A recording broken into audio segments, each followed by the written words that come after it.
At Jenner & Block, we put on a little breakfast a couple of months ago where several of our partners addressed the credit crisis, and there was a vice president of Huron Consulting at that conference, and his name was Joe Floyd.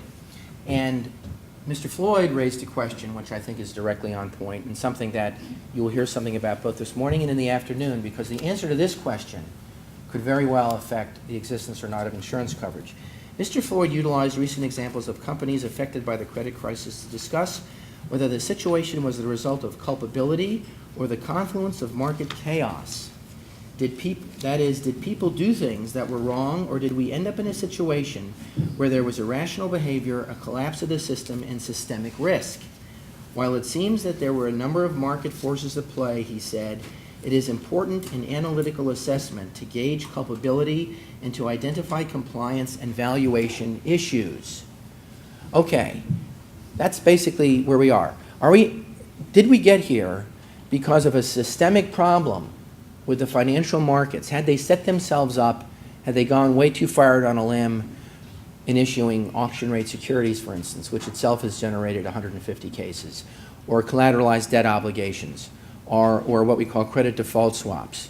David Grace has actually done an entire conference about what all of those financial instruments mean, what they do, and why they were among the hottest commodities on Wall Street for many years. And now we know that trillions of dollars of these types of securities were created and sold throughout the world.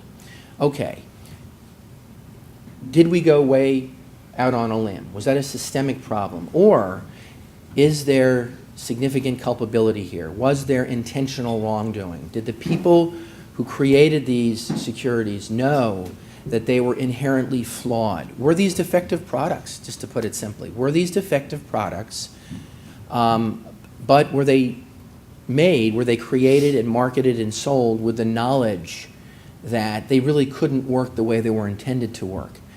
Okay, and the reason that's an important question is, number one, that will determine, for the most part, the existence or not of liability in some of the underlying cases, unless you're pursuing a cause of action that does not require the demonstration of intentional wrongdoing, of which there are many causes of action.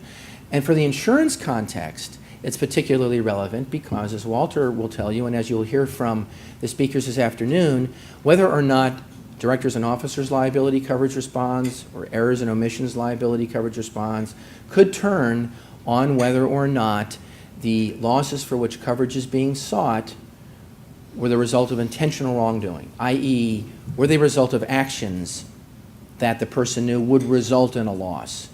Okay, that's different from merely selling a security intentionally, and I want to draw the distinction. Obviously, selling something is an intentional act.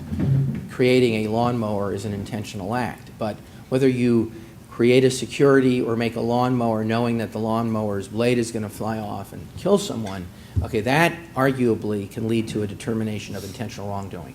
So those determinations and those distinctions could very well determine the existence or not of insurance coverage.